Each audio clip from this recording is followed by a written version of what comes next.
Senhor, nós queremos te agradecer a tua presença aqui. Essa tarde, Pai, nós te agradecemos. Que privilégio que temos de sermos chamados filhos de Deus. O que de fato somos. O que de fato somos filhos de Deus. Nessa tarde eu oro, Pai, para que haja um batismo de filiação, um batismo de paternidade. Que o Senhor venha com a tua palavra, com a tua verdade transformadora. Que o Senhor venha com uma metanoia na nossa mente, mas também venha com a tua presença. Venha com o teu espírito. Venha com o teu toque. Que à medida que nós formos falando, o teu espírito vá agindo, vá tocando, vá curando, vá restaurando, vá transformando, vá fazendo aquilo que só o Senhor pode fazer. Nós estamos aqui por tua causa, Senhor. É somente por tua causa. Toma teu lugar de honra aqui essa tarde. Toma o lugar de honra, a glória que é devida somente ao teu nome. Jesus, nós queremos mais. Nós queremos ser cheios. Nós queremos ser inundados pelo teu amor. Fala conosco. Que esse não seja apenas um culto, mas que seja um divisor de águas na nossa vida. Que seja um antes e um depois. Que seja uma nova história, um novo começo. E nós confiamos em Ti para isso. E nós te oramos no nome de Jesus. Amém, amém e amém. Você pode aplaudir com muita força ao Senhor? Aleluia! Glória a Deus. Pode sentar no seu lugar. Que alegria estarmos juntos mais uma vez. Essa família que eu amo, família do amor. Hoje eu tenho uma palavra muito especial do coração de Deus para cada um de nós.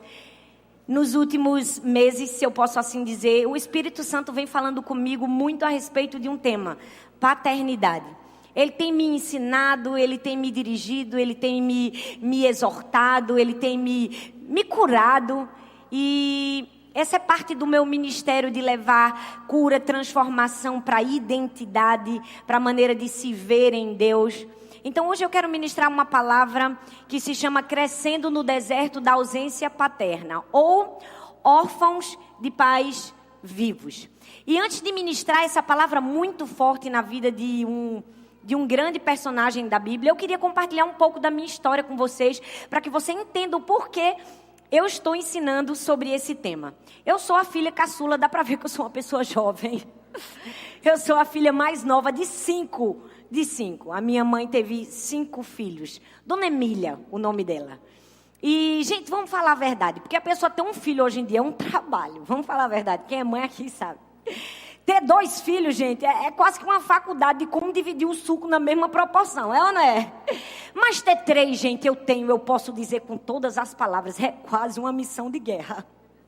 Agora, minha mãe teve 5, gente. Minha mãe foi o tipo da mulher de fé que precisou viver o Salmo 91 todos os dias. Porque ela precisava que Deus desse anjos a respeito dos seus filhos todos os dias. Você é uma mãe assim? Que você diz assim: meu Deus, Deus precisa dar ordens para proteger os meus filhos todos os dias. Amém? Não tem não? Meu Deus, como os filhos de vocês são bonzinhos. Amém, gente? Pois bem, minha mãe foi essa mulher de fé. Mas quando eu tinha 3 aninhos de idade, muito novinha, o homem que deveria ajudar a minha mãe nessa missão, né, tão difícil que é criar 5 filhos, ele abandonou a casa e foi viver com uma nova família. A minha mãe foi na nossa casa de praia e ela viu, né, a traição do meu pai. E ele não somente a traiu, como ele abandonou toda a família e foi viver com a amante e uma nova família que estava constituindo. E pelo fato de eu ser muito pequenininha, eu não tenho lembranças e memórias afetivas com meu pai. Nenhuma. Então eu fui aquela criança como a maioria de como a grande parte de todos nós que somos brasileiros. Eu costumo dizer que o Brasil é um país órfão, infelizmente. Eu cresci todos os dias e todos os anos sem a figura paterna. Eu era aquela filha que na festa da escola e da igreja entregava a caneta, a gravata, o lenço para minha mãe, porque eu não tinha um pai. Eu sempre fui aquela criança que apresentava a música, o jogral, na escola, na igreja, para o pai das outras crianças, porque o meu pai não estava ali, né, na plateia para me ouvir. E era muito duro, porque ano após ano eu vivia essa ausência. Né? Não tinha nenhuma ligação no dia do meu aniversário, eu esperava uma lembrança, mas ela não vinha. Então foi nesse meio que eu perdi a figura paterna mais importante da minha vida. Foi a primeira perda que eu tive. Logo em seguida, o meu tio Lauro, que era o irmão da minha mãe, ele se fez mais presente na nossa família, como uma figura paterna, como alguém de autoridade, como uma figura masculina, para trazer esse apoio que eu e meus irmãos precisávamos. Mas ainda muito pequenininho, o meu tio foi para a fazenda, pagaram os trabalhadores, e num dia, fazendo esse caminho, ele sentou-se na rede da fazenda que estava em obras, e ele pegou a Bíblia para ler. Ele era um grande homem de Deus, um homem bom, um homem íntegro, um homem fiel ao Senhor. E ele sentou para ler a Bíblia. E quando ele sentou para ler a Bíblia, a pilastra que segurava a rede, a coluna, caiu por cima dele e ele morreu de maneira muito trágica. Aquela foi a minha segunda perda paterna. Era a segunda figura de pai que havia ido embora da minha vida. Depois de 6 anos, a minha mãe se casou novamente com um homem muito bom, um homem que eu olhei para ele e disse assim, agora eu vou ter a expectativa de presença de um pai. Ele era cristão e ele foi muito importante na nossa vida, mas eu não conseguia chamar ele de pai. Por mais que eu tentasse, eu chamava ele de papi, mas eu não conseguia chamar ele de pai, porque eu sabia que no fundo, ele não era o meu pai. E apesar de ter vivido bons anos com meu padrasto, ele ter sido uma pessoa muito boa para a gente, depois de alguns anos ele teve um câncer no pulmão e também veio a falecer. Então era a terceira figura paterna que ia embora da minha vida. Era como se todas as pessoas que tentassem entrar na nossa vida para suprir essa carência de nós, fosse arrancado de maneira drástica da nossa vida. E eu sou muito grata a Deus pela vida da minha mãe. Minha mãe foi e é uma grande mulher de Deus que nos ensinou o caminho do Senhor e temer e amar a Deus sobre todas as coisas. Mas a verdade é que a minha mãe não conseguiria nunca suprir a ausência do meu pai. Por mais que ela tentasse, ninguém substitui ninguém, não é verdade, gente? Ninguém pode substituir a presença de ninguém. Eu olho para a minha história e penso que a parte mais dolorosa disso tudo, e talvez você vai se identificar comigo, é que nós somos órfãos de pais vivos.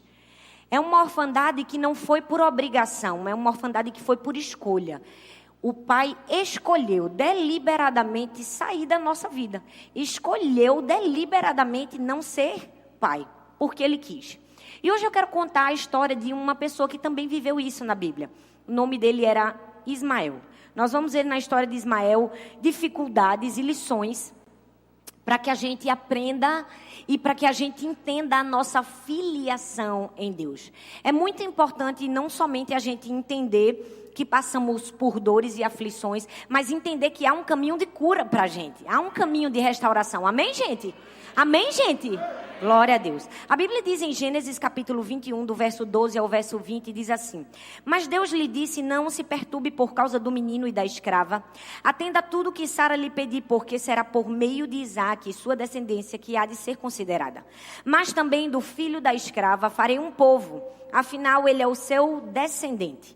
Na manhã seguinte, Abraão pegou alguns pães e uma vasilha de couro cheia de água, entregou-os a Agar, e tendo colocado nos ombros dela, despediu-a com o menino. Ele se pôs a caminho e ficou vagando pelo deserto de Beceba.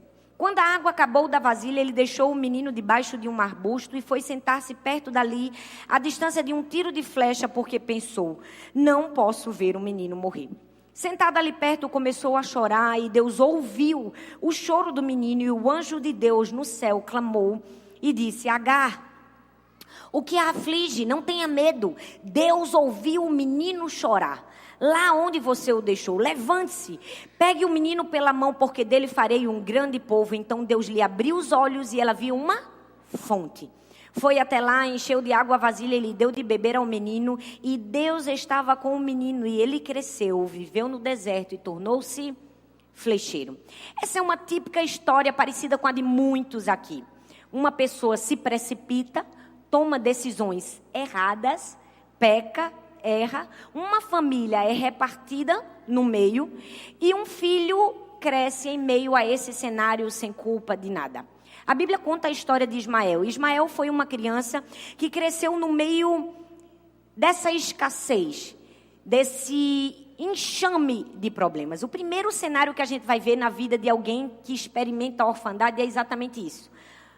O abandono. Todo mundo quer ouvir a história, né, de cicatriz e de cura das pessoas, mas para você conhecer a história da cicatriz das pessoas, você precisa deixar ela falar como foi a ferida, deixar ela falar como foi a dor. Hoje nós vamos deixar Ismael contar para a gente, e não somente Ismael, eu também, contar como foi a história de dor que ele viveu.